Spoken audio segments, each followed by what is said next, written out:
So, I owe it to you guys to give yet another unedited video with an update on how I'm feeling, just in case any of you sexy bastards were worried about me. So, as I said in the last video, things went a little bit silly when I was travelling. Phone got stolen in Tel Aviv on a beach and had to make my way home.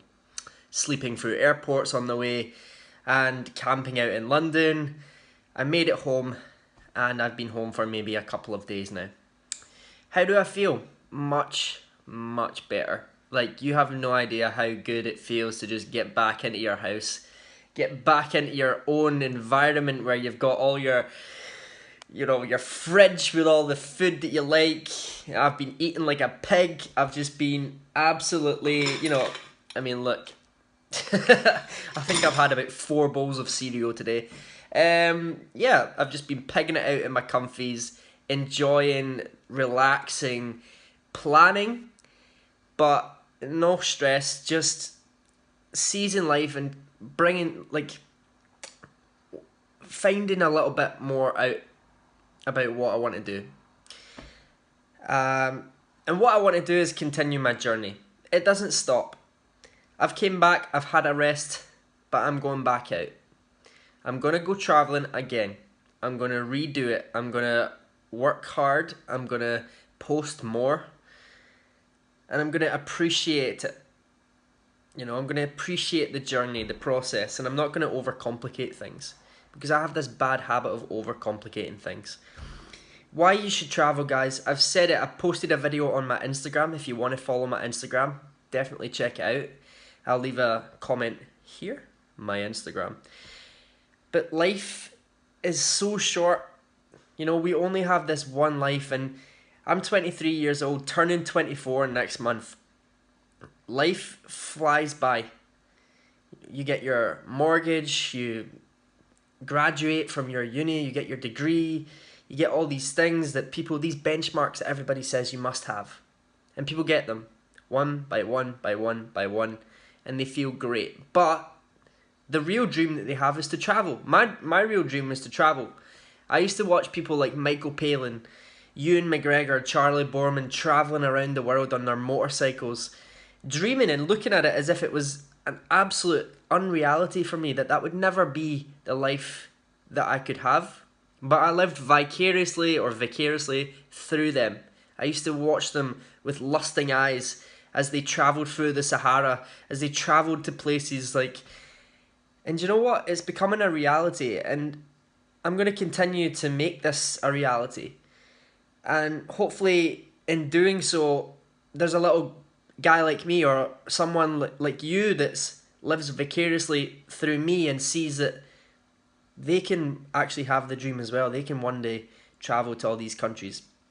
I want to travel to like 100 countries, be part of that travel century club. I know that's very sad to say that I want to be a part of a club like that, but it's a cool benchmark. How many people can say that they've got a BMW? Millions, tens of millions even. How many people can say they've got a Mercedes? Tens of millions, hundreds of people have had Mercedes, but a lot of people respect people that have had a Mercedes. How many people can say that they've travelled to 100 countries? I mean, how many people have you met that have travelled to 100 countries? Much less. And every single country teaches you something new. You learn a new value, you learn something that you didn't learn in another country. And if you missed out on things in one country, you find them in the other place. If you feel lost in one country and people don't like you or accept you there, you find that in another country. Travelling and going on the road, you learn so much more than you can from reading books. And if you're from America, a lot of people say that it's the American dream. Well, do you know what? When you're travelling, you actually find out that there's an American dream, there's a Peruvian dream, there's a Moroccan dream, there's a Kenyan dream, there's a Norwegian dream. Everybody has a dream, and when you talk to people all over the world, there's this one thing that we have in common, and it's pride. We all have this pride in our country, in our culture.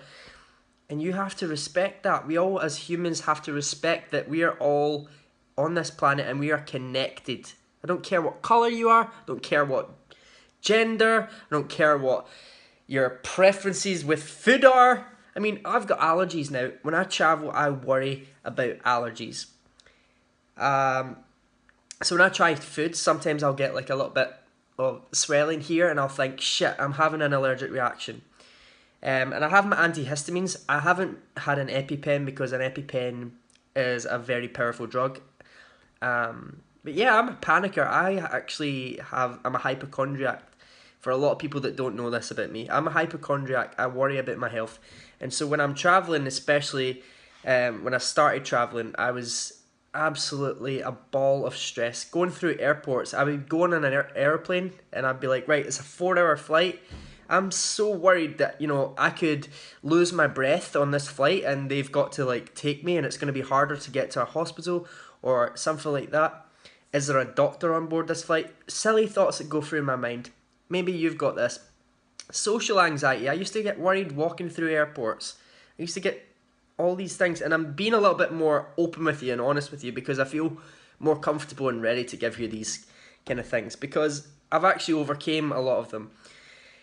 I'm still a hypochondriac, but I'm a hypochondriac back home. I may as well be a hypochondriac that's, thrown into situations where I have to learn to be more relaxed, because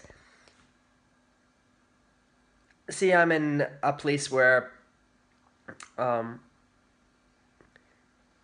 say I'm in a place that's got a lot of people. Those people are not going to just walk away and leave me there to die. People are willing to help all over the world. But because I've got family here and stuff, and I know that they'll definitely help me, then that's a comfort for some reason. Another reason a lot of us don't travel is because of fear.